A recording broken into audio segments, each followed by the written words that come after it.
Okay, so on a normal week, a normal day, we would here in the 1894 be preparing for our game against Villa on Wednesday night. We'd be doing a preview, getting ready to do our watch along, etc. All the content we usually do. But after all the news that came out yesterday and particularly last night, we have absolutely no interest in doing so. We can't focus on what we love doing, which is making content around the club that we loved so much. It's really hard to say you love the club right now with the direction they've gone with this.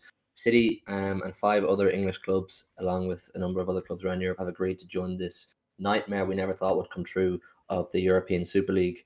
Um, it's a complete disaster, in my opinion. It's gonna restructure football for good. It won't be the exact same way it was. The way we love the game is gonna be completely taken away from us.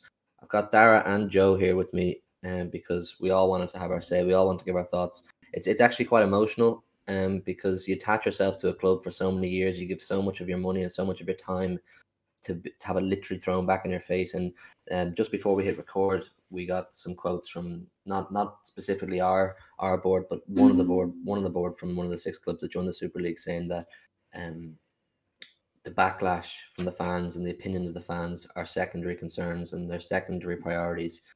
And their main priority is maximizing the revenues for each club. I read that from one of the Sky Sports correspondents. And it's absolutely staggering. You know, when the new Premier League was formed in 1992 or 93, whatever year it was obvious they were going in a direction whereby money is the priority. And that was kind of, we didn't like that. And it's been so evident for so many years now that professional football at the highest level is all about money. But as fans of our clubs, we all like to think that there's a level of integrity left within our own individual clubs, and we held on to that for the fact that we got moments like the Aguero goal, the company goal. We're all in a stadium together. We all love our club. And Khaldoon and the board, when they came to City in 2008, they really tried to make it clear that they wanted to embody Manchester City and they wanted to hold on to the history and the heritage and the culture of this club. And they wanted the fans to feel like nothing's changing. We're just going in a direction where we want success, and that will require more money, and that's fine. But since the club have agreed to join this Super League and join this absolute parasite, Florentino Perez, who will lead the Super League, that's all been taken away. That's been stripped from us. We're getting constant updates on Twitter, so this video might be a fair bit longer than usual. We're going to give all our thoughts. As always, leave your comments down below on what you think. We'd love to hear what you think. This is a video we never ever wanted to make. Honest to God, we don't know where this channel is going to lie. We've only just started. We've just started making content halfway through this season, and we've been enjoying it so much. We've built a community with some of you guys. We've got to know some of you guys, and we don't know where the future of this channel lies, because I'll tell you right now for a fact, I don't know about the other lads. They'll tell you their thoughts down in a sec. But I, for one, if City joined the Super League, I won't be making content around it. I won't be watching it. I don't want anything to do with it. It's not for me. Um, I love this club for what it is and for what I was a part of, and I really hope something can change to fix it, to fix the problem that's just arisen. Dara, do you want to fire away and maybe give some of your thoughts? If you ever wanted proof that a football club doesn't care about you, it's this. They've sent to every single one of their fans down the river. They don't care. Like you said, they're maximising profit. They don't see it as a club. They see it as a business, and it's actually surprising. It shouldn't be surprising, but it is, because of what the kind of community the city have built within Manchester. Building up training facilities, pumping money into the women's team. Just helping around the community, making everything better since they've came in, and that's what, like, rival fans have even echoed that. What's it for now? What's Anthem been for? Like that last Wednesday, what's that for now? It means nothing. It means absolutely nothing. 100%. We're in. This is crisis mode, and everyone. I've not seen one. I've seen one person on Twitter, and I've followed him, who is in favour of this. And the only reason he's in favour is so Barca don't go fucking bankrupt. It's shocking. And Joe's just sent something into the chat there about how there's going to be between a 200 and 300 million welcome bonus for the clubs that join. And it's just, football was dying, but this is the nail in a broken coffin. It's dead now. The reason, I know I'm pretty well reiterating some of the points that the big journalists and big broadcasters or presenters and pundits have made, is that football, we all love football because of that uncertainty. Every single season, any team can beat anyone. I mean, you have moments like clubs like Leeds last week beat us 2-1. What an unbelievable moment for Leeds. I'm stepping outside of my Manchester City bias here for a second. I'm saying what an unbelievable moment for a club like Leeds. West Ham on a pursuit of a Champions League spot. Leicester won the league in 2016, and they're looking like they're about to get a Champions League spot. It's been taken away. You know, we like I was saying, we all love football because of that uncertainty. Anyone can beat anyone, and everyone wants to be part of that hostility, that cauldron in the stadium where this means something. If you drop a few points, you drop out of a certain zone on the table, you don't get into certain competitions. But what is the whole fucking point anymore? What is the point in playing domestic competitions? They have the audacity, clubs, to say that they want to remain part of their domestic competitions. What's the point? What's the actual point in playing these competitions when you're guaranteed the security of playing in this magical Europa Super League at the start in August? Why would you care? Why would you even tune in to watch the Super League unless you're a fan from America or someone who doesn't understand, or not just America, but I mean, if you're a new fan and you don't understand the heritage and the past of the Premier League and a Champions League as well, the European Cup. Obviously, we're a relatively new team to success. City are, you know, in recent, we don't have the longest history of competing at the very top, but we were going in a direction where we were going to be there. It's just been completely stripped, and the level of integrity has been completely taken away. And some of the comments are absolutely staggering. Ed Woodward has stepped down from his role in the ECA. A number of other board members from other big clubs. Juventus have stepped away from UEFA, and UEFA have basically banned all these clubs from playing in future Champions Leagues and Europa Leagues. The Premier League have made it clear that if you were, it's actually a rule in the Premier League, in the rule book or wherever you want to call it, L 9.2 or something like that.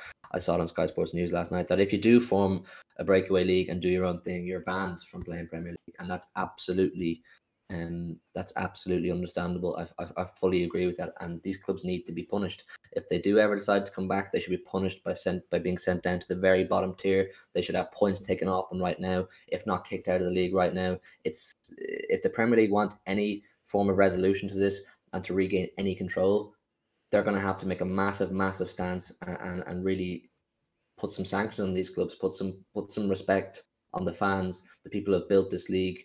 The photo going around social media at the moment is the one of, I don't know whose fans it is. It was something like made by the poor and stolen by the rich, and that's completely what has happened. Parasites like Florentino Perez and like Ed Woodward, like the lads up in the Liverpool board, and like our board. I hate saying this because they've been so unbelievably good to us over the years. They've given us so much joy. You know, the end of season reviews with Caldoon, where he sits down and he gives his thoughts. Even if it's been a poor season, he'll tell you we need to improve and we're going to do this for the fans. Where's your interview now, Caldoon? Where the fuck's your interview now? Sit down and tell the fans exactly why you made this decision. Don't hide in your cowardly boardroom and let the backlash happen on social media. Let fans worry about their club, the future of their club. What will their kids get to enjoy moments like they did growing up? I'm 21. I've not experienced anywhere near as much enjoyment from football as I should have. And you're sitting there in your boardroom, comfortable knowing you're about to get a 300 million packet for joining this stupid league. Cowardly. They put out a statement which is quite clearly a copy and paste job. I'm actually not even going to bother reading the statement. If you're watching this video and you know what I'm talking about, you've probably read it. It's a clear copy and paste job written by someone involved in the Super League, sent to all the clubs, and they've all put out the exact same statement. These are the big boys. These are the lads who care about the money. They don't care about us. And as they said, quote for quote, we want to maximize our revenue. It's just disgusting and cowardly. And I never, ever expected this from my club. And you can sit there at home and give out to me or complain about me saying you should have expected that from, you know, the Middle East owners coming in with all the money. I understand that.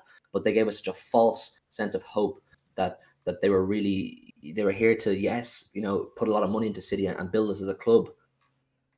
But they wanted to embody Manchester City and hold on to the history and the culture of the club, and they wanted the fans to feel like nothing's changing, and now it's changed. That's been stripped in the most arrogant fashion possible. Joe, you've done a lot of reading on Twitter. Do you want to say?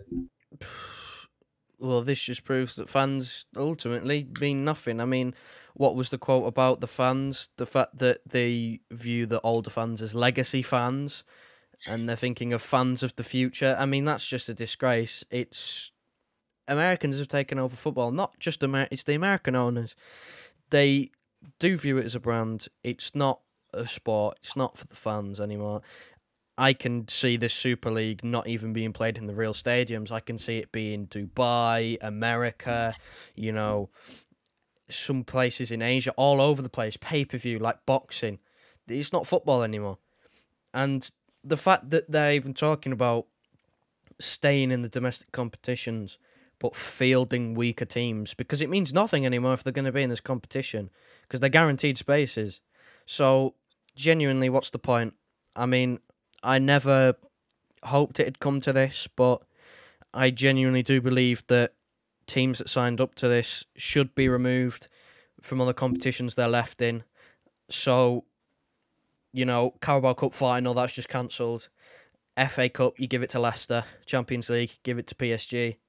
You know, what's the point anymore? You've clearly said with this, you know, Super League that these competitions mean nothing anymore, because you've just totally disregarded them and gone and done your own thing because it's going to generate more cash. I mean, there's a slim chance that it reverses itself, but that slim chance, with all the news that comes out over time, is slowly fading away. You know, I still believe that this will go ahead because I think they've gone too far now, but there's still a little bit of hope that they reverse the decision. But how can you have a tournament where the people who are chairman and vice chairman have teams in the competition? How can you let that happen?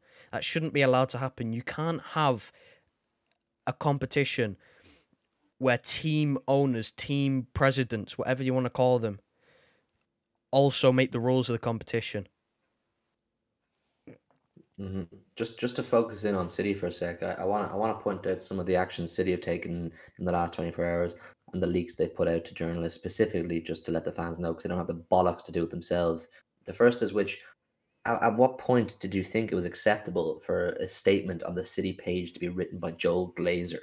Joel fucking Glazer of Manchester United. The Man United fans hate the Glazers for a reason, and he's having a say on our website, our club, our biggest rivals, and he's having a say. Cowardly and spineless. And what's even more cowardly and spineless is that they had the audacity to say they had no other option. We were forced into a corner, I think the quote is, that we couldn't be left behind. Sorry, piss off for a sec. Just piss off. You were forced into a corner. If you had any set of bollocks, you would have said no. We said no. The fans wouldn't want this. They matter the most. They keep this club going. Okay, obviously the Sheikh has plenty of money, but the club is nothing without the fans. Football without the fans is absolutely nothing. You hear that term thrown around a lot, and it's 100% true. This is not going to just affect the Premier League or the 12 clubs involved or the 20 clubs that end up playing in the tournament. This is going to affect football on a global scale, right down to the bottom tier of football. Conference League, League of Ireland, myself and Darren know a bit more about being locals here. It's going to affect everyone. Honestly, you win the League of Ireland, you qualify for Champions League qualifiers, Europa League qualifiers. All of a sudden, that prize money that you'll get for doing that is weakened or gone altogether. UEFA have completely shit themselves as well. It's going to be a complete and utter war between these clubs. And judging by the statements that have come out this morning or the quotes that we seem to have got this morning, like we keep talking about the one where it says the fans' opinions are secondary.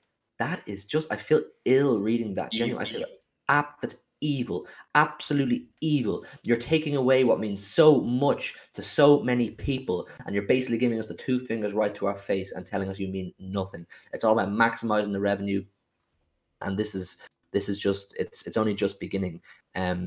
Just speaking about revenue, we just got a tweet in here, something about broadcasting rights from Hagrid, the Barcelona reporter. The organisers of the Super League have held early discussions to secure a deal with broadcasters with the likes of Amazon, Facebook, Disney, etc. This would raise the annual revenues to $4 billion a year, twice the amount earned by the Champions League. I mean, how can UEFA compete with that? If there's companies like Amazon, Facebook, and Disney willing to put that kind of money into the pot, football is fucked, and there is no reversing this because we know ourselves, hand on heart, money runs football. Money talks, money runs the club, money runs the world. And that's just the way it is in football. So if that kind of money is thrown around, UEFA won't have a leg to stand on.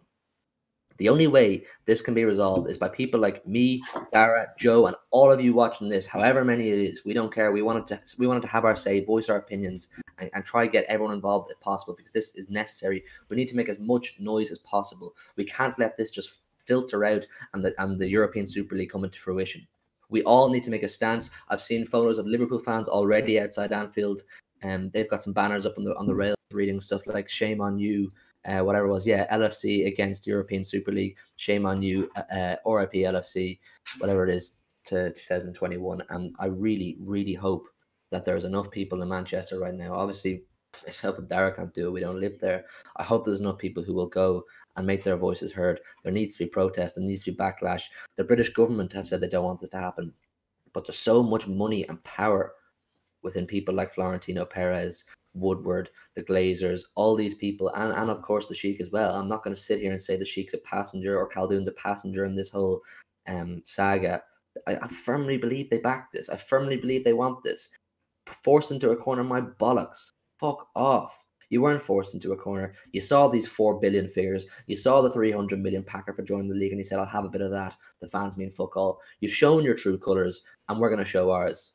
Honestly, it's absolutely heartbreaking, the fact that we're in this position. I've given so much time and money and effort and energy to this club because I loved every minute of it. I don't regret a single second of it. But for them to come around this morning and make it clear that that means absolutely nothing, not one bit of gratefulness, not one bit of thanks or one bit of communication or back and forth conversation, is this, would you be okay with this kind of thing? It was just, we're doing this, you get no say. It's disgusting on a new level. If this does come into fruition, and I think they're planning on starting in August, football is dead. It's dead. I don't know what else to say. It's dead. Another tweet here from City Extra. The current 12 founding clubs of the European Super League have signed a 23-year commitment to the new competition. I mean, I'm lost for words. 23 years of this. That's the rest of some people's lives. Some people are following City anyway, and obviously the other clubs as well, but we're a City channel. We want to focus in a bit on that. Some people I've noticed on Twitter, because obviously we can't see people in person, have said, I'm following City 50, 60 years, main road days, way before the sheet came in, way before the money came in, way before they saw Premier Leagues or Champions League semi-finals or quarterfinals. And this is just like, it's the end of their relationship with City. And even if it is to be reversed, how in God's name can you forgive? How can you forgive or forget the statements they've made, the true colours they've shown, exactly how they feel about us and you? If you're a fan of any of these 6 clubs, not just City, we obviously want to hear what you think, but they've shown their true colours and exactly how they feel about you. You mean nothing. We mean nothing. And it's just absolutely heartbreaking to a new level. Like I said, I don't even know where we're going to go with this channel. Honest to God, I don't think the 2 lads here, I'll ask them now in a sec, but I don't want to cover Super League.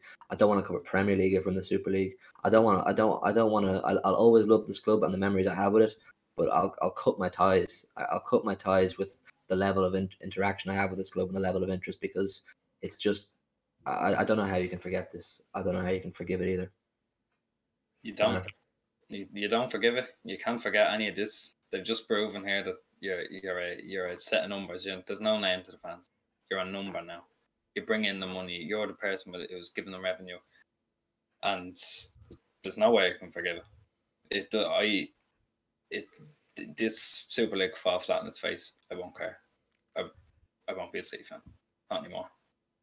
Joe sending in a few tweets. City Extra, in fairness to them, have been on the ball with all the information. They've been really, really getting it out really quickly, and it's been really helpful for everyone, I think, who supports City. But UEFA president here says, I cannot stress more strongly at this moment that UEFA and the football world stand united against the disgraceful self-serving proposal by a few clubs motivated by greed and nothing else. We are all united against this nonsense of a project. Exactly. That's the word to use here. We are all united. I never, ever in my life thought I'd be sitting here saying, we need to be one with Liverpool and United and our biggest rivals that we meet a couple times a season, and we give them dogs abuse on Twitter and we have the banter and in the stadiums, of course, as well. But right now, if there's any time in football history or future to be one and united and express our, our thoughts together, it's right now on this topic. I'm really disappointed right now. It may change that no City players or no top 6 players have come out and said anything. I really thought something by now would have come out. The word is that if you don't know already, Jose Mourinho was sacked by Spurs this morning, and allegedly it's because he refused to take training since Spurs agreed to be in the Super League. And that would make sense. I believe that is true. Jose Mourinho said a few years ago in a press conference he has no interest in Super League. So it does kind of if you put two and two together, it does make sense. I really hoped I really hoped City, some players, maybe the manager, someone would come out and express their thoughts at least, even if they agree with it. Just let us know where you stand, give us some clarity. FIFA are clearly really against this idea, and they're threatening to ban players from playing for their international teams. That's so significant, particularly South American players. I know playing for your international team isn't as big, maybe here in Ireland, definitely as it is in South America, but that's the big thing. Playing for Brazil, playing for Argentina is the big thing, and they're going to have to face the decision now of, do I choose the money in this Super League, or do I go back and pursue what I grew up dreaming of, which is playing for my country and playing in top leagues and competitive and integral football. It's so many decisions that have been made here by really important people, but the core people involved have clearly made their decisions and shown their true colours. You want to come in again? Joe. Nah, I mean, it'll tell you which the players who make the decision to stay. It'll tell you a lot about how much they value, playing football, whether they view it as a job or whether they actually enjoy it. Because if they enjoy playing football, they leave the clubs. Because most players will tell you when they grow up, they dream of playing for their country. Some even captaining their country. And if they're not allowed to play for their country, then they're either going to have to leave, or if they stay, they just won't be able to play for the country, obviously. But if you're Kevin De Bruyne, what do?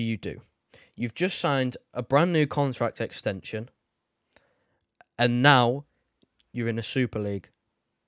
Whether you like it or not, your club has decided to go into a Super League. What do? He's stuck in a bit of a sticky situation, because I guarantee you he kind of probably still does want to play for his country.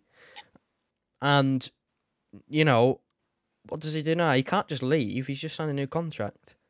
My guess on De Bruyne, Joe, is that he knew fine well this was happening. He wouldn't have signed a 5-year deal if he didn't know City were joining the Super League. They said fine well to him, we're joining the Super League. Your wages will probably go up again in another year. The club's going to make a disgusting amount of money, and you'll be here for 5 years of that. And he probably said, that's fine. Now, I'm not saying that's exactly what happened. That's just my guess. I don't think he would have signed a 5-year deal if he had no idea what the plans of the club were for the future. If that's what's happened, then that's a disgrace. I'm sorry. As much as I love him as a player and as a person, that's a disgrace if that's happened. You're basically going against everything that football currently stands for, which is, fans and enjoyment. You're taking the enjoyment away out of football. I mean, I don't know what else that we can say that hasn't already been said on Twitter. Everybody's making statements, whether it be broadcasters, pundits, organisations, even some players, like Ander Herrera made a statement, Ozil. Everybody's coming out and speaking against it. I've never seen rival fans be so united over one thing, I think, in my entire life. This is probably one of the biggest uproars I think I've ever seen. I hope sincerely, I said this on Twitter, if any of you follow me, I hope sincerely that the top players in our club and other clubs that are involved in this league leave. I hope they leave and join another club, whether it's in England or in Spain or Germany, and play integral football there. And yes, the wages will always be massively high in professional football, but this Super League is just a new level. Honest to God, I'm so lost for words. It's been, in terms of getting our point across, it's probably been a poor video, and we apologize for that, but we're just so caught up in the moment. We wanted to come on and say something. We wanted to make it clear that we're really, really unhappy. We wanted to maybe give some people who care an idea of where the channel's going. We don't know. It's also up in the air. And the three of us are absolutely gutted, just like probably all of you are. And we really, really hope something can be resolved and reversed, because the future of football is so uncertain, and it's scary and it's dark. We're going to wrap it up. Thank you very much for watching.